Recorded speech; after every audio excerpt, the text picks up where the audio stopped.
അനുഭവം ഞാൻ നിങ്ങളോട് പറയാം. മഹാത്മാഗാന്ധി കരഞ്ഞുപോയ ഒന്ന് രണ്ട് സംഭവങ്ങളേ ഉള്ളൂ.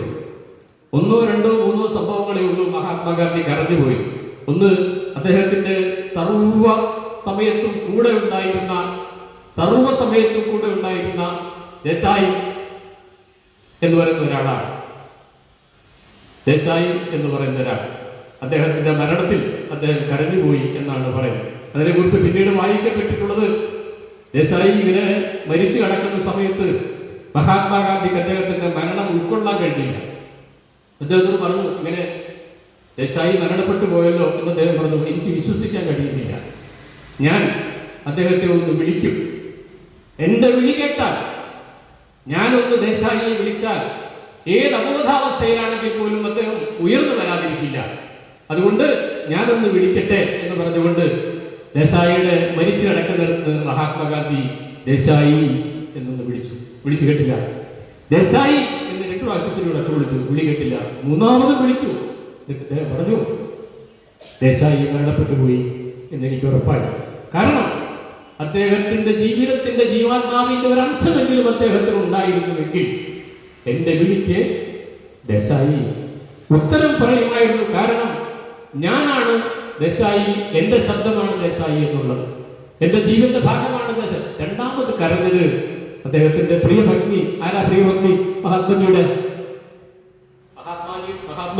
പ്രിയഭഗ്നിയുടെ പേരെന്താ? മഹാത്മാഗാന്ധിയുടെ പ്രിയഭഗ്നിയുടെ പേരെന്താണ്? കസ്തൂർബ. അവരെ കുറിച്ച് പറയുന്നത് ബ എന്ന് പറയുന്നത്, കസ്തൂർബയെ കുറിച്ച് പറയാതെ ഗാന്ധി പൂർണ്ണമാവില്ലെന്നാണ് അവർ പറയുന്നത്. നിങ്ങളുടെ ബാപ്പുജി എന്ന് പറയുന്നതിന്റെ ബ കസ്തൂർബയാണ്. നിങ്ങളുടെ ബാപ്പുജി എന്ന് പറയുന്നതിന്റെ ബ കസ്തൂർബയാണെന്ന്. നിങ്ങൾ നമ്മുടെ ഹരിതകർമ്മ സേനാംഗങ്ങളാണല്ലോ. ഒരു സുപ്രഭാതത്തിൽ അവർ തമ്മിൽ എപ്പോഴും വഴക്കടിക്കുന്നവരായിരുന്നു. മഹാത്മാഗാന്ധി പറയുന്നത്, എന്നോടത്തോളം നിനക്ക് ഉറന്നു ചിന്തിക്കാൻ കഴിയില്ല എന്നാണ്. എന്നിട്ട് ബാ മറുപടി പറയും, അത് ശരിയാണ്, നമ്മൾ രണ്ടുപേരും വന്നത് 2 പശ്ചാത്തലത്തിലാണ്. പക്ഷേ ഞാൻ നിങ്ങൾക്ക് സ്വയം സമർപ്പണയാണ്. ഗുജറാത്തിലെ ആചാരപ്രകാരം വിവാഹം കഴിക്കുന്ന സമയത്ത് 2 പേർക്കും 13 വയസ്സേ ഉള്ളൂ. വളരെ ചെറുപ്പത്തിൽ വിവാഹം കഴിച്ചതാണ്. ഈ സപ്തപതി എന്ന് പറയുന്നുണ്ട് 7 പടികൾ ചവിട്ടുക എന്ന് പറയും. ഈ 7 പടി ചവിട്ടുന്നു ഭാര്യയ്ക്ക് ഭർത്താവിനോടും ഭർത്താവിന് ഭാര്യയോടും ഉണ്ടാകേണ്ടുന്ന പൂർണ്ണ അർപ്പണത്തെയും സ്നേഹത്തെയും വിളിച്ചറിയിക്കുന്ന ഓരോ പടികളാണ് കയറി വരുന്നത്. അങ്ങനെ ഓരോന്നും കയറി 7ാമത്തെ പടിയിൽ വന്നപ്പോ കസ്തൂർബ പറഞ്ഞൊരു വാക്കുണ്ട്, അങ്ങന്റെ ജീവിതത്തിലെ പ്രിയ സഖാവാണ്, എന്റെ ക്ഷേമവും എന്റെ ഐശ്വര്യവും എന്റെ സമാധാനവും അങ്ങയ്ക്ക് വേണ്ടിയിട്ടാണ്. അത് മാത്രമല്ല, അങ്ങയുടെ സ്നേഹസങ്കല്പങ്ങൾ എന്റെ മാത്രം പൂർണ്ണമാണ്. എന്റെ ജീവിതം പൂർണ്ണമാകണമെങ്കിൽ അങ്ങയുടെ സ്നേഹസങ്കല്പത്തോടൊപ്പം ഞാൻ ഉയർന്നിരിക്കുന്നു എന്ന് പറഞ്ഞ് ത്യാഗം ചെയ്ത് വന്നവളാണ് ഞാൻ. അതിനുശേഷം നിങ്ങൾ എന്നോട് ഇങ്ങനെ വിഷമത്തോടും അല്പസ്വല്പം ദേഷ്യത്തോടും ഒക്കെ പെരുമാറുന്നത് ശരിയാണെങ്കിൽ അവർ തമ്മിലുള്ള വഴക്കിനുള്ള ഒരു കാരണം എന്ന് പറയുന്നത്, ഈ ആശ്രമങ്ങളിൽ കക്കൂസുകൾ വൃത്തിയാക്കുക എന്നൊരു ചടങ്ങുണ്ടായിരുന്നു. പലരും ഗാന്ധിയുടെ ആശ്രമത്തിൽ എല്ലാ വിഭാഗം ആളുകളും വന്ന് താമസിക്കുന്നവർ തന്നെ അത് വൃത്തിയാക്കണം എന്നതാണ് നിയമം. പക്ഷേ ഒരു സന്ദർഭത്തിൽ അങ്ങനെ കഴിഞ്ഞില്ല. അങ്ങനെ വൃത്തിയാക്കിയ സമയത്ത് കസ്തൂർബാജി വൃത്തിയാക്കി. പക്ഷേ ആ വൃത്തിയാക്കുന്നതിന്റെ തൃപ്തിക്കുറവ് അവരുടെ മുഖത്തുണ്ടായിരുന്നു. അവരുടെ മുഖത്തുണ്ടായിരുന്നു. ഗാന്ധി പറഞ്ഞതോട് പറ്റില്ല, പൂർണ്ണ അർത്ഥത്തിൽ ചെയ്യണം, പിടിച്ച് തള്ളിയെന്നാണ് പറയുന്നത്. അപ്പൊ ചോദിച്ചു, നിങ്ങളെന്ത് മനുഷ്യൻ? ഞാൻ നിങ്ങളുടെ കൂടെ ജീവിക്കാൻ വേണ്ടി, നിങ്ങളുടെ സുഖദുഃഖങ്ങൾ പങ്കിടാൻ വേണ്ടി നിങ്ങളുടെ വിശ്വാസം ആചരിച്ചുകൊണ്ട് വന്നയാളാണ്. എന്റെ രൂപവും നിഴലും നിങ്ങളോടൊപ്പമാണ്. ഞാൻ ഈ സൗത്ത് ആഫ്രിക്കയിൽ വെച്ചാണ്. ഇവിടെ വെച്ച് എന്നെ നിങ്ങൾ പുറത്താക്കി കണ്ടാൽ ഞാൻ എങ്ങോട്ട് പോകും? ഗാന്ധിജി ഒന്ന് ആലോചിച്ചു പോയെന്ന്. ഈ കസ്തൂർബാജി മരിച്ചപ്പോ ഗാന്ധിജി കരഞ്ഞുപോയി എന്നാണ്. ഒരു പ്രത്യേക സന്ദർഭമാണ്. ആഗാഖാൻ ജയിലിൽ ഗാന്ധി അടക്കപ്പെട്ടിരിക്കുന്നു. കസ്തൂർബയും ആ ജയിലിൽ തന്നെ ഉണ്ട്. മാരകമായ രോഗം ബാധിച്ചു. കസ്തൂർബ മഹാത്മാഗാന്ധിയുടെ മടിയിൽ തല വെച്ച് കിടന്ന് മരിച്ചു. മരിച്ചതിന് ശേഷം വളരെ വേദനാജനകമായ രംഗം പറയുന്നത്, ഹരിലാൽ മണിലാൽ എന്ന് പറയുന്ന ഗാന്ധിയുടെ 2 ആൺമക്കൾ അമ്മയുടെ മരണശരീരം കാണാൻ വേണ്ടി ചെന്നു. അന്നേരം ചരിത്രകാരന്മാർ പറയുന്നത്, മറ്റു സമൂഹങ്ങൾക്കൂടെ പ്രവേശനമില്ല, ഇത് ജയിലാണ്, ഒരൊറ്റ ഭാരതീയനും എന്റെ സഹപ്രവർത്തകരായ ഒരാൾക്ക് പോലും ഇവിടെ പ്രവേശനമില്ല. സമൂഹത്തിന് പ്രവേശനമില്ല. ആ സ്ഥലത്തേക്ക് നിങ്ങൾ വരേണ്ട കാര്യമില്ല. അവർക്കില്ലാത്തത് നിങ്ങൾക്കും വേണ്ട. അസാമാന്യമായ ധൈര്യം വേണം, അസാമാന്യമായ ധൈര്യം വേണം. അദ്ദേഹം പറഞ്ഞു, മറ്റ് സമൂഹങ്ങൾക്ക്, എന്റെ സഹോദരങ്ങൾക്ക് പ്രവേശനമില്ലാത്ത നിങ്ങൾ വരേണ്ട കാര്യമില്ല. അങ്ങനെ വന്നു കഴിയുമ്പോൾ അവിടെയും സന്ദർഭം അവിടെയില്ല. കസ്തൂർബയെ സംസ്കരിക്കണം ജയിലിൽ തന്നെ. അപ്രകാരം സംസ്കരിക്കാൻ തീരുമാനിച്ച സമയത്ത് ചന്ദന വിറകുകൾ കൊണ്ടുവന്ന് കസ്തൂർബയെ സംസ്കരിച്ചു. മഹാത്മാഗാന്ധിക്ക് അത്ഭുതം തോന്നി. ഇംഗ്ലീഷുകാരന്റെ ഒരു പ്രജ ഇംഗ്ലീഷുകാരനെതിരായിട്ടുള്ള സമരത്തിൽ ഏർപ്പെട്ടിരിക്കുന്നു. അദ്ദേഹത്തിന്റെ ധർമ്മഭക്തി ഒരു തടവ് പുള്ളിയുടെ പ്രവൃത്തിയായി തടവിൽ കിടന്ന് മരിക്കപ്പെട്ടിരിക്കുന്നു. അവരെ എന്തുകൊണ്ട് ചന്ദനകുട്ടി ഉപയോഗിച്ചുകൊണ്ട് സംസ്കരിക്കാൻ തീരുമാനിച്ചു? അവിടെയാണ് സഹോദരിമാരെ കഥയുടെ തുടക്കം. മഹാത്മാഗാന്ധി ദീർഘകാലം നിരാഹാര സമരം അനുഷ്ഠിക്കുകയാണ്. 21 ദിവസം നിരാഹാര സമരമിട്ടു. അദ്ദേഹത്തിന്റെ ജീവൻ നിലനിർത്താൻ ആവശ്യമായ ശരീരം മാത്രമേ അദ്ദേഹത്തിന് ഉണ്ടായിരുന്നുള്ളൂ. അദ്ദേഹത്തിന്റെ ജീവൻ നിലനിർത്താൻ ആവശ്യമായ ശരീരം മാത്രമേ അദ്ദേഹത്തിനുണ്ടായിരുന്നു. ജയിൽ സൂപ്രണ്ട് കാര്യമായി പറഞ്ഞു, അല്ല, അങ്ങ് നിരാഹാരത്തിലായിരുന്നല്ലോ, അങ്ങ് നിരാഹാരം വിട്ട് ജീവനോടെ എഴുന്നേൽക്കുമെന്നുള്ള ഒരു ധാരണ ഞങ്ങൾക്ക് ഉണ്ടായിരുന്നില്ല. എങ്ങനെ? നിരാഹാരം കിടക്കുന്ന മഹാത്മാഗാന്ധി എന്ന വ്യക്തി നിരാഹാര സമരം അവസാനിപ്പിച്ച് ജീവനോടെ ജയിലിൽ നിന്ന് പുറത്തു പോകും എന്ന് ഞങ്ങൾ കരുതിയിരുന്നില്ല. അതുകൊണ്ട് അങ്ങേക്ക് വേണ്ടി സംസ്കരിക്കാൻ വേണ്ടി ഞങ്ങൾ ഇത് സൂക്ഷിച്ചു വച്ചിരുന്നാണ് ഇവിടെ. അത് അങ്ങയുടെ ഭാര്യയ്ക്ക് ഉപകാരപ്പെട്ടു, ഞങ്ങൾ ഉപകരിച്ചു എന്ന് മാത്രമേ. നിങ്ങളൊന്ന് ആലോചിച്ച് നോക്കൂ. ആ സന്ദർഭം, ആ വാക്ക് കിട്ടി കഴിഞ്ഞപ്പോൾ മഹാത്മാഗാന്ധി കരഞ്ഞുപോയി എന്നാണ് അദ്ദേഹത്തിന്റെ കണ്ണുകൾ. മഹാത്മാഗാന്ധി 2 കാര്യത്തെ ഒരിക്കലും ഭയപ്പെട്ടിരുന്നില്ല. പരാജയം ഭയപ്പെടാത്ത ഒരേ ഒരു വ്യക്തി ഗാന്ധിജിയാണ്. ഒന്നെന്ന് പറയാൻ പറ്റില്ല, അങ്ങനെ അപൂർവം പേരുണ്ടായിരിക്കാം. അദ്ദേഹത്തിന്റെ ഡിക്ഷണറിയിൽ പരാജയം എന്ന വാക്കുണ്ടായിരുന്നില്ല. മറ്റൊന്ന്, മരണത്തെ അദ്ദേഹം ഭയപ്പെട്ടിരുന്നേയില്ല. അദ്ദേഹം പറഞ്ഞു, എനിക്ക് 125 കൊല്ലം വരെ ജീവിച്ചാൽ കൊള്ളാം എന്നെനിക്ക് ആഗ്രഹമുണ്ട് എന്ന് പറഞ്ഞയാളാണ്. പക്ഷെ ഇടയ്ക്ക് വെച്ച് ദാരുണമായ സംഭവത്താൽ മരിച്ചുപോയി. പരാജയം എന്റെ വാക്കിൽ ഇല്ലാത്തൊരു കാര്യമാണ് എന്ന് പറഞ്ഞ ഒരാളാണ്. എന്റെ ഡിക്ഷണറി ഇതല്ല. അദ്ദേഹം അത് വളരെ രസികനുമായിരുന്നു. ഒരിക്കൽ കുട്ടികളോട് അദ്ദേഹത്തോട് ചോദിച്ചു, ബാപ്പുജി, ഞങ്ങൾ ചോദിക്കുന്ന ചോദ്യത്തിനൊക്കെ നിങ്ങൾ ചെറിയ ഉത്തരവാണല്ലോ പറയണേ, പക്ഷെ നിങ്ങൾ ജനങ്ങളോട് ഒരുപാട് കാര്യം സംസാരിക്കുന്നു. ഇപ്പൊ പുള്ളി പറഞ്ഞു, മക്കളെ, ഞാൻ ഒരാൾ മാത്രമേ ഉള്ളൂ. നിങ്ങളിങ്ങനെ ചോദ്യകർത്താവായിട്ടുള്ള ഒരുപാട് പിള്ളേര് നിങ്ങളുടെ മുമ്പിലുണ്ട്. എല്ലാ ചോദ്യത്തിനും ഞാൻ മറുപടി പറഞ്ഞു വരുമ്പോൾ ഓരോരുത്തർക്കും ചെറിയ അംശം വെച്ചൊന്ന് കൊടുക്കാനേ എൻ്റെ കയ്യിലുള്ളൂ. അതുകൊണ്ടാണ് ഡിക്ഷണറിയെ കുറിച്ച് പറഞ്ഞുകൊണ്ട് ഞാൻ ഇന്നത്തെ പത്രത്തിൽ വായിച്ചതാണ്. അദ്ദേഹത്തിന് ഒരു വലിയ ഇന്ത്യയിലെ രാംലാൽ ബജാജ് ആണെന്ന് തോന്നുന്നു, ഒരു വലിയ പ്രമുഖനായ ഒരു വ്യവസായി കൊണ്ടുവന്ന് അദ്ദേഹത്തിന് ഒരു ഫോർഡ് കാർ കൊടുത്തു. ഒരു ഫോർഡ് കാർ എന്ന് പറഞ്ഞാൽ അമേരിക്കൻ പ്രസിഡന്റ് ആയിരുന്ന ഒരു വ്യക്തി കാറൊന്നും ഉപയോഗിക്കില്ലായിരുന്നു. അവസാനം യാദൃച്ഛികമായ സന്ദർഭത്തിൽ ഫോർഡ് കാർ ഉപയോഗിച്ചു പോയി. പിന്നെ പുള്ളി പറഞ്ഞു, ഇത് മതി, ഇനി വേറെ കുഴപ്പമൊന്നുമില്ല. പുള്ളി ഉപയോഗിക്കില്ല. പക്ഷെ ഫോർഡ് കാർ ഉപയോഗിച്ചു പുള്ളി പറഞ്ഞു, ഇത് വലിയ കുഴപ്പമൊന്നുമില്ല, അത്യാവശ്യം. ഈ ഫോർഡ് കാർ ഉപയോഗിച്ചു മഹാത്മാഗാന്ധി കുറച്ചു കാലം ഇത് ഉപയോഗിച്ചു. കുറച്ചു കാലം ഉപയോഗിച്ചപ്പോൾ ഈ സാധനം ഓടാതെ ഗാന്ധി എന്ത് ചെയ്യുന്നറിയോ? 2 കാളകളെ കൂട്ടി അത് വലിപ്പിച്ചു. ഉണ്ടായ സംഭവമാണ്. ഇന്നത്തെ ഇന്ത്യൻ ദിനപത്രത്തിൽ എഴുതിയിട്ടുണ്ട്. എന്നിട്ട് പറഞ്ഞു, ഇത് കാണാൻ വേണ്ടി ചെന്നപ്പോൾ ഒരാൾ ചെന്നപ്പോൾ, ആ സംഭവത്തിൽ ഇങ്ങനെ ഒരുപാട് ആളുകൾ ചെല്ലുമല്ലോ, ചെന്നപ്പോൾ ഗാന്ധിയോട് ചോദിച്ചു, അല്ല, ഇതെന്താണ് ഈ കാണിക്കുന്നത്? ഇത്രയും വലിയൊരു പരിഷ്കൃത സമൂഹത്തിൽ ഇത്ര വലിയ യന്ത്രസമാനമായ ഒരു വാഹനത്തെ നിങ്ങൾ എങ്ങനെയാണ് ഒഴിക്കുന്നത്? നിങ്ങൾ കണ്ടോ എൻ്റെ ഓക്സ്ഫോർഡ്? നിങ്ങൾ കണ്ടോ എൻ്റെ ഓക്സ്ഫോർഡ്? ഓക്സ് എന്ന് പറഞ്ഞാൽ കാള, ഫോർഡ് എന്ന് പറഞ്ഞാൽ വണ്ടിയുടെ പേര്. നിങ്ങൾ കണ്ടോ എൻ്റെ ഓക്സ്? അങ്ങനെ രസികത്വം പറയുന്ന ഒരാളാണ് മഹാത്മാഗാന്ധി എന്ന് പറയുന്നത്. തീർച്ചയായും അദ്ദേഹത്തെ സംബന്ധിച്ചിടത്തോളം ഗാന്ധി സത്യാന്വേഷണ പരീക്ഷകൾ എഴുതി സമ്മാനം നേടിയ കുട്ടികളുടെ ഇരിക്കണമെന്നാണ് ഞാൻ ആഗ്രഹിച്ചത്. എന്താ കാരണം?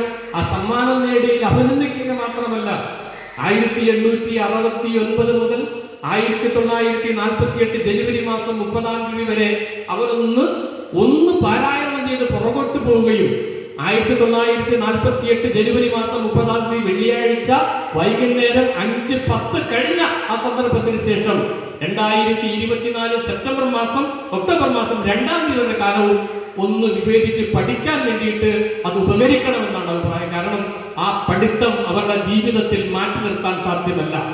അങ്ങനെ ഇന്ത്യക്കാരനായ ആരെങ്കിലും ഈ പഠിത്തം മാറ്റി നിർത്താൻ ശ്രമിച്ചിട്ടുണ്ടെങ്കിൽ അദ്ദേഹം ഇനിയും കൂടുതൽ പഠിക്കാനിരിക്കുന്നു, അല്ലെങ്കിൽ അവർ ഇനിയും കൂടുതൽ പഠിക്കാനിരിക്കുന്നു. ഇപ്പൊ നമ്മുടെ മുമ്പിൽ വേദനാജനകമായ ഒരു രംഗം നടക്കുന്നുണ്ടല്ലോ. എല്ലാ ദിവസവും പത്രം വായിക്കുമ്പോൾ, നിങ്ങളൊക്കെ എല്ലാ ദിവസവും പത്രം വായിക്കുന്നവരല്ലേ? അല്ലേ? എല്ലാതും ഈ ടി വിയിൽ കാണുമല്ലോ അല്ലേ? ഏതെങ്കിലും ഒരു സമയത്ത് ടി വി ആണ്, സീരിയൽ ഉണ്ടാകാം, ഒത്തിരി സീരിയലുകളൊക്കെ ഉള്ളത് കാണാം. ഇല്ലെങ്കിൽ പിള്ളേരെ കൊണ്ട് പാട്ട് പാടിക്കുന്നറി, ഇല്ലെങ്കിൽ മറിമായമെങ്കിലും കാണാത്ത ആരും ഉണ്ടാവില്ലല്ലോ ഇല്ലേ? മറിമായമെങ്കിലും കാണാത്ത ആരെങ്കിലും, ഒരു ചിരി, ഒമ്പർ ചിരി എന്നൊക്കെ പറഞ്ഞുകൊണ്ട് ഒരുപാട് പരിപാടികൾ വരുന്നുണ്ട്. ഇവരൊക്കെ കാണാത്ത ആരുണ്ട്? അദ്ദേഹത്തോട് 1947 ജൂൺ മാസത്തിൽ ഒരു ബ്രിട്ടീഷ് പത്രപ്രവർത്തകൻ ചോദിച്ചു, പലസ്തീൻ പ്രശ്നത്തെ കുറിച്ച് അങ്ങയുടെ അഭിപ്രായം എന്താണ്?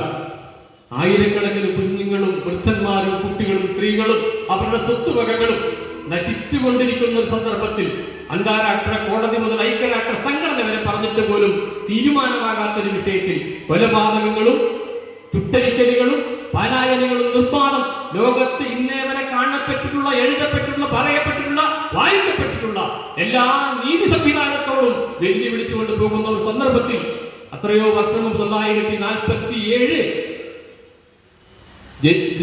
ജൂൺ മാസത്തിൽ ഗാന്ധിയോട് ചോദിച്ചു, എന്താണ് പലസ്തീൻ വിഷയത്തിൽ അങ്ങേക്കുള്ള പരിഹാരം? അദ്ദേഹം പറഞ്ഞു, പലസ്തീൻ പ്രദേശം യഹൂദർക്ക് അവകാശപ്പെട്ടതല്ല, ബൈബിൾ അത് സാക്ഷ്യം നിൽക്കുന്നില്ല. പക്ഷെ ഒരു കാര്യമുണ്ട്, ഒരു അന്താരാഷ്ട്ര മധ്യസ്ഥതയും കൂടാതെ അവർ ഇപ്പൊ തുടർന്നുകൊണ്ടിരിക്കുന്ന ഹിംസയും ഭീകരവാദവും, ഈ വാക്ക് തന്നെയാണ് അദ്ദേഹം ഉപയോഗിച്ചത്, അവരിപ്പോ തുടർന്നു വരുന്ന ഹിംസയും ഭീകരവാദവും ഉപേക്ഷിച്ച് ഒരു അന്താരാഷ്ട്ര മധ്യവർത്തികളുമല്ലാതെ അറബ് ലോകവുമായി അവർ നേരിട്ട് ചർച്ച ചെയ്യണം. അറബ് ലോകവുമായി നേരിട്ട് ചർച്ച ചെയ്യണം. അവരുടെ സമ്മതത്തോടും അവരുടെ അംഗീകാരത്തോടും കൂടി ആ പിതൃഭൂമി എന്ന് പറയുന്ന അവകാശ ഭൂമിയിൽ അവർ താമസമാക്കണം. അതിന് അന്താരാഷ്ട്ര തലത്തെ കൂട്ടുപിടിക്കേണ്ടത്. സുകുമാർ അഴീക്കോടിന്റെ ഗാന്ധിയുടെ തെരഞ്ഞെടുത്ത ലേഖനങ്ങൾ എന്ന പുസ്തകത്തിലെ ഒരുപാട് 125 ലേഖനങ്ങളുണ്ട്. ആ പുസ്തകത്തിലെ ആദ്യത്തെ ലേഖനം ഇതാണ്. ഇത് പറഞ്ഞു, അവിടെ നിർത്തിയില്ല അദ്ദേഹം. ധർമ്മം അത് നീതിയാണ്, അത് അദ്ദേഹത്തിന്റെ നീതിയാണ്. രണ്ടാമത് അദ്ദേഹത്തിന്റെ ധർമ്മപം വന്നു. ധർമ്മപം വന്നിട്ട് പറഞ്ഞു, എനിക്ക് അറബികളോടും ഒരു വാക്ക് പറയാനുണ്ട്. എന്താ പറയാൻ കാരണം? നിങ്ങൾ മഹത്തായ ഒരു സംസ്കാരത്തിന്റെ പൈതൃകമുള്ളവരാണ്, അല്ലെങ്കിൽ നിങ്ങൾ അങ്ങനെ അവകാശപ്പെടുന്നവരാണ്. അതുകൊണ്ട് ഒരു ഉപാധിയും ഇല്ലാതെ ചർച്ചയ്ക്ക് വരുന്ന ഒരാളോട് തിരസ്കരിക്കുക എന്നുള്ളതല്ല. എന്താണോ മനുഷ്യത്വപരമായി ചെയ്യാൻ കഴിയുന്ന കാര്യം അത് അംഗീകരിച്ചുകൊണ്ട് അവരുടെ അവകാശവാദം അംഗീകരിച്ചുകൊണ്ട് നിങ്ങളും തയ്യാറാകണം. എന്നിട്ടോ ഈ രണ്ടു കൂട്ടരും സഹവർത്തിത്വത്തോടുകൂടി ജീവിക്കണം എന്ന് പറഞ്ഞ ഒരു മഹാമനുഷ്യന്റെ പേരാണ് മഹാത്മാഗാന്ധി എന്ന് പറയുന്നത്. തീർച്ചയായും അദ്ദേഹത്തെ കുറിച്ച് മഹാത്മാഗാന്ധി എഴുതിയിട്ടുള്ള പുസ്തകം, അദ്ദേഹം ഇടത് കൈകൊണ്ടും വലത് കൈകൊണ്ടും എഴുതുമായിരുന്നു. ഇടത് കൈകൊണ്ടും വലത് കൈകൊണ്ടും എഴുതുമായിരുന്നു. സംസ്കൃതം അദ്ദേഹം പഠിച്ചിട്ടുണ്ട്. ഇംഗ്ലീഷ് അദ്ദേഹം എഴുതുകയും പ്രസംഗിക്കുകയും ചെയ്യും. ഹിന്ദിയിൽ നന്നായി പ്രസംഗിക്കുകയും എഴുതുകയും ചെയ്യും. ഗുജറാത്തി ഭാഷയിൽ നന്നായി എഴുതുകയും പ്രസംഗിക്കുകയും ചെയ്യും. ഉറുദു ഭാഷ അദ്ദേഹത്തിന് വശമായിരുന്നു. ഹിന്ദിയും ഉറുദുവും ചേർന്ന ഹിന്ദുസ്ഥാനി ഭാഷയായിരിക്കണം ഇന്ത്യ രാജ്യത്തിന്റെ ദേശീയ ഭാഷ എന്ന് പറഞ്ഞ ഒരാളാണ് മഹാത്മാഗാന്ധി എന്ന് പറയുന്ന സ്വാഭാവികം. തീർച്ചയായും അദ്ദേഹത്തിന്റെ എഴുതപ്പെട്ട വാല്യങ്ങൾ തന്നെ 97 വോള്യമുണ്ട്. എഴുതപ്പെട്ട വാല്യങ്ങൾ തന്നെ 97 വോള്യങ്ങളുണ്ട്. 100 എണ്ണം ഉണ്ട്. അതിൽ 2 എണ്ണം അതിന്റെ സൂചികയും 1 ജനറൽ 92. അദ്ദേഹത്തെ കുറിച്ച് എഴുതിയിട്ടുള്ളത് എത്രയുണ്ട് എന്നാണ്. കേരളത്തിൽ തന്നെ അദ്ദേഹത്തിന്റെ പേരിൽ സർവകലാശാലയുണ്ട്. കോട്ടയത്ത് മഹാത്മാഗാന്ധി സർവകലാശാല എന്നാണ് അദ്ദേഹം ആ സർവകലാശാലയിൽ. എത്രയോ ലോക ചിന്തകന്മാർ, അതിനുശേഷം വന്നിട്ടുള്ള എത്രയോ ആളുകൾ. ബരാക് ഒബാമ പറഞ്ഞല്ലോ, ഞാൻ എന്റെ പ്രതിസന്ധി ഘട്ടത്തിൽ ആലോചിക്കുന്ന മഹാത്മാജിയെ കുറിച്ചാണ്. മാർട്ടിൻ ലൂതർ കിങ് പറഞ്ഞല്ലോ, ഞാൻ എന്റെ പ്രതിസന്ധി ഘട്ടത്തിൽ ആലോചിക്കുന്ന ഗാന്ധിയെ കുറിച്ചാണ്. നെൽസൺ മണ്ടേല 26 കൊല്ലത്തോളം ഒരിടുങ്ങിയ കുടിച്ചു മുറിയും എല്ലാ തരത്തിലുള്ള പീഡനങ്ങൾ ഏറ്റുവാങ്ങിക്കൊണ്ട് എനിക്ക് കഴിഞ്ഞിരുന്നതെങ്കിൽ, ഒന്നുമില്ലാതെ എനിക്ക് വരാൻ കഴിഞ്ഞിരുന്നുവെങ്കിൽ എന്റെ ഗുരുനാഥൻ മഹാത്മജി ആയതുകൊണ്ട് അദ്ദേഹത്തിന് ചോദിച്ചു കൊണ്ടേനോ, നിങ്ങൾക്ക് എങ്ങനെ ഇത് കഴിയുന്നു? ഇത്രയധികം നിങ്ങളെ പീഡിപ്പിക്കുകയും ത്യാഗം അനുഭവിപ്പിക്കുകയും ചെയ്ത ഒരു സമൂഹത്തോട് നിങ്ങൾക്ക് എങ്ങനെ പൊരുത്തപ്പെടാൻ കഴിയുന്നു? സമാധാനം. എന്റെ ഗുരു മഹാത്മാഗാന്ധിയാണ്. നെഹ്റു ഇങ്ങനെ തന്നെ പറഞ്ഞിട്ടുണ്ട്, നിങ്ങൾക്ക് എങ്ങനെ ഈ വിഷയത്തെ സങ്കീർണമായ ഒരു പ്രശ്നത്തെ രാഷ്ട്രശില്പി എന്ന നിലയ്ക്ക് വിഭജിച്ചു കിട്ടിയ ഒരു രാജ്യത്തിൽ ഒരുപാട് പ്രശ്നങ്ങൾ ഉണ്ടായിരുന്നു. ലോകം കണ്ട വിഭജനക്കെടുതികളിൽ ഏറ്റവും കൂടുതൽ എന്ന് പറയാവുന്നതല്ലെങ്കിലും ഒട്ടും പിറകിലല്ലാത്ത കെടുതികൾ വന്നതിന് ശേഷം നിങ്ങൾക്ക് എങ്ങനെ സമചിത്തതയോടെ ഈ പ്രശ്നങ്ങൾ കൈകാര്യം ചെയ്യുന്നത് എന്റെ ഗുരു മഹാത്മാഗാന്ധിയാണ്, അതുകൊണ്ടാണ് എന്റെ ഗുരു മഹാത്മാഗാന്ധിയാണ്, അതുകൊണ്ടാണ് എനിക്ക് ചെയ്യാൻ കഴിഞ്ഞത് എന്ന് പറഞ്ഞ ഒരാളിന്റെ പേരാണ്. ഞാൻ അധികം ദീർഘിക്കുന്നില്ല. സ്വാഭാവികമായി പറഞ്ഞല്ലോ, അനുസ്മരണ പ്രഭാഷണം നടത്തി നിങ്ങൾ അനുസ്മരണ പ്രവർത്തനം നടത്തി കഴിഞ്ഞു. ഞാൻ ഒരിക്കൽ കൂടി നിങ്ങൾ അഭിനന്ദിക്കുകയാണ് ആ കാര്യത്തിൽ. അനുസ്മരണ പ്രവർത്തനം നമ്മളിവിടെ ഇന്ന് നടത്തും. 7 or 9 തിരികളുള്ള ഒരു നിലവിളക്ക് കത്തിച്ചാണ് നമ്മൾ ഉദ്ഘാടനം ചെയ്തത്. തീർച്ചയായും ആ നിലവിളക്കിന്റെ ശേഷം മഹാത്മാഗാന്ധിയുടെ മരണപ്പെട്ട ശേഷം, രക്തസാക്ഷിത്വത്തിന് ശേഷം ബഹുമാന്യനായ ഭാരതത്തിന്റെ പ്രഥമ പ്രധാനമന്ത്രി രാഷ്ട്രശില്പി ജവഹർലാൽ നെഹ്റു രാഷ്ട്രത്തോട് പ്രസംഗം, ആ ദീപം അണഞ്ഞു പോയിരിക്കുന്നു, പക്ഷെ പ്രകാശം ജ്വലിച്ചുകൊണ്ടേയിരിക്കുന്നു. ആ ദീപം അണഞ്ഞു പോയിരിക്കുന്നു, പ്രകാശം ജ്വലിച്ചുകൊണ്ടേയിരിക്കുന്നു എന്ന് പറഞ്ഞതുപോലെ ഇവിടെ കൊളുത്തപ്പെട്ട വിളക്കൊരു പക്ഷേ മാറ്റിയിട്ടുണ്ടാകാം. ആ തിരികൾ നമ്മുടെ തന്നെ വിരലുകൾ കൊണ്ട് കെടുത്തിയിട്ടുണ്ടാകാം. അതിനകത്ത് കത്തിക്കപ്പെട്ട പ്രകാശങ്ങൾ നമുക്ക് വെളിച്ചമായിരിക്കട്ടെ എന്ന് മാത്രം സൂചിപ്പിച്ചുകൊണ്ട് നമ്മളൊക്കെ എപ്പോഴും കേൾക്കുന്ന ഒരു കീർത്തനമുണ്ട്, ഇല്ലേ സംസ്കൃതിസാരൻ? ഒരു കീർത്തനം, എന്തൊരു മഹാനുഭാവനും, എല്ലാവർക്കും പിള്ളേർക്ക് പാടും, നമ്മളൊക്കെ എന്തൊരു മഹാനുഭാവനും. അതിന്റെ അടുത്തൊരു വരിയുണ്ട്, അന്തരിരു വന്ദനവും, എന്തൊരു മഹാനുഭാവനും അന്തിരോ വന്ദനമൻ. ഇതിന്റെ അർത്ഥം ഞാൻ മനസ്സിലാക്കിയിട്ടേ ഉള്ളൂ. എവിടെയൊക്കെ മഹത്വങ്ങളുണ്ടോ, എവിടെയൊക്കെ മഹാന്മാരുണ്ടോ, എവിടെയൊക്കെ മഹത്വപ്പെടുത്തേണ്ടതായി എന്തെങ്കിലും ഉണ്ടോ, അതിനെല്ലാം ഞാൻ മഹത്വപ്പെടുത്തുന്നു, വിവിധ നമസ്കാരം അർപ്പിക്കുന്നു. ഇത്രയും പറഞ്ഞുകൊണ്ട് എന്റെ ഗാന്ധി അനുസ്മരണ പ്രഭാഷണം എന്ന പേരിൽ പറയുന്ന ഈ ചുരുങ്ങിയ പരിപാടി ഇവിടെ വരുവാനും ഇതിന് എന്നെ ക്ഷണിച്ചതിലും ഇവിടെ വന്ന് നിങ്ങളോടൊക്കെ 2 വാക്ക് സംസാരിക്കാൻ കഴിഞ്ഞതിലും എന്റെ നന്ദിയും കടപ്പാടും അറിയിച്ചുകൊണ്ട് നിങ്ങളുടെ ജീവിതത്തിൽ വിജയങ്ങൾ മാത്രം ഉണ്ടാകട്ടെ എന്ന് പറയുന്നു. ഇടുക്കിയായിരിക്കുന്ന MA മതി. ഞാൻ ഇന്ത്യക്കാരോട് സംസാരിക്കുമ്പോൾ അവരുടെ ഭാഷയിലല്ലാതെ ഇംഗ്ലീഷിൽ ഞാൻ സംസാരിക്കുകയില്ല എന്ന് പറഞ്ഞ ഒരാളിന്റെ പേരാണ് ഗാന്ധി എന്ന് പറയുന്നത്. ഇന്ത്യക്കാരോട് സംസാരിക്കുമ്പോൾ ഞാൻ അവരുടെ ഭാഷയിലല്ലാതെ ഇംഗ്ലീഷിൽ സംസാരിക്കുന്ന പ്രശ്നതയില്ല. ഞാൻ ഹിന്ദിയിലാണ് സംസാരിക്കുമെങ്കിൽ ഞാൻ തമിഴ്നാട്ടിൽ സംസാരിക്കുമ്പോൾ തമിഴർ അത് തർജ്ജമ ചെയ്ത് കൊടുക്കട്ടെ. കർണാടകത്തിലാണെങ്കിൽ അന്ന് കർണാടകം ഇല്ല, പക്ഷേ കർണാടകത്തിൽ തെലുങ്കിലാണെങ്കിൽ അവർ തെലുങ്ക് ഭാഷ സംസാരിക്കുന്നവർ തർജ്ജമ ചെയ്ത് കൊടുക്കട്ടെ. എങ്കിലും ഇംഗ്ലീഷ്, കാരണം അത് പോകുന്നിടത്തോളം കാലം, അത് പോകാവിടത്തോളം കാലം നിങ്ങളുടെ മനുഷ്യത്തിൽ നിന്ന് ആ അടിമത്വം മാറുന്ന പ്രശ്നമേ ഇല്ല. ഭാഷ മോശമായത് കൊണ്ടല്ല, ഭാഷ മോശമായത് കൊണ്ടല്ല. ഏതോ ഒരു ഭാഷയ്ക്കും അതിൻ്റെതായ സാംശീകരണവും ശക്തിയുമുണ്ട്. എല്ലാ ഭാഷയും പ്രധാനപ്പെട്ടതാണ്. ഗാന്ധിയുടെ ഭാഷ അറബികൾക്ക് പ്രധാനപ്പെട്ടതാണ്. ജപ്പാനീസ് ഭാഷ ജപ്പാൻകാർക്ക് പ്രധാനപ്പെട്ടതാണ്. ചൈനീസ് ഭാഷ അവർക്ക് കൊറിയൻ ഭാഷ അവർക്ക് പ്രധാനപ്പെട്ടതാണ്. ആഫ്രിക്കയിലെ എണ്ണമറ്റ ഗോത്രങ്ങളിലെ എണ്ണമറ്റ ഭാഷ അവർക്കൊക്കെ പ്രിയപ്പെട്ടതാണ്. എങ്കിൽ പോലും മാതൃഭാഷ സംസാരിക്കാത്തടത്തോളം കാലം ഞങ്ങൾ സംസാരിക്കുന്ന പ്രശ്നമേ ഇല്ല എന്ന് പറഞ്ഞ ഒരു ഗാന്ധിയുടെ മലയാളിയായ നാട്ടിൽ ഒരു കുട്ടി MA മലയാളത്തിന് പ്രസംഗം കൂടി പാസ്സാക്കുക. ആ കുട്ടിയെ ഞാൻ പ്രത്യേകം നിൽക്കും. നിങ്ങളുടെയൊക്കെ മക്കൾ തീർച്ചയായും ഈ വർഷം SSLC എഴുതാൻ പോകുന്നവരുണ്ടാവും, ഈ വർഷം +2 എഴുതാൻ പോകുന്നവരുണ്ടാവും, ഈ വർഷം എൻട്രൻസ് നോക്കിയിരിക്കുന്നവരുണ്ടാവും, ഈ പ്രാവശ്യം അഖിലേന്ത്യാ എൻട്രൻസ് നോക്കിയിരിക്കുന്നവരുണ്ടാകും. അവർക്കൊക്കെ ആ പരീക്ഷയിൽ ഉന്നത വിജയം നേടാനുള്ള ഭാഗ്യം അവർക്കുണ്ടാകട്ടെ. അത് കണ്ട് നമ്മുടെയൊക്കെ മക്കൾ സമൂഹത്തിനും നാടിനും വീട്ടിനും അഭിമാനത്തോടെ പറയാൻ കഴിയുന്ന, അവിടെയൊക്കെ ആദരവോടെ ഒരു സമൂഹം നോക്കിക്കാണുന്ന മക്കളുടെ അമ്മമാരാകാൻ, അല്ലെങ്കിൽ അതിന്റെ അയൽപക്കക്കാരാകാൻ, അല്ലെങ്കിൽ അവരുടെ സുഹൃത്തുക്കളാകാൻ നമുക്ക് കഴിയട്ടെ എന്ന് മാത്രം ആശംസിച്ചുകൊണ്ട് എന്റെ ചുരുങ്ങിയ വാക്കുകൾ അവസാനിപ്പിക്കുന്നു. നിങ്ങൾക്ക് അഭിവാദനങ്ങൾ.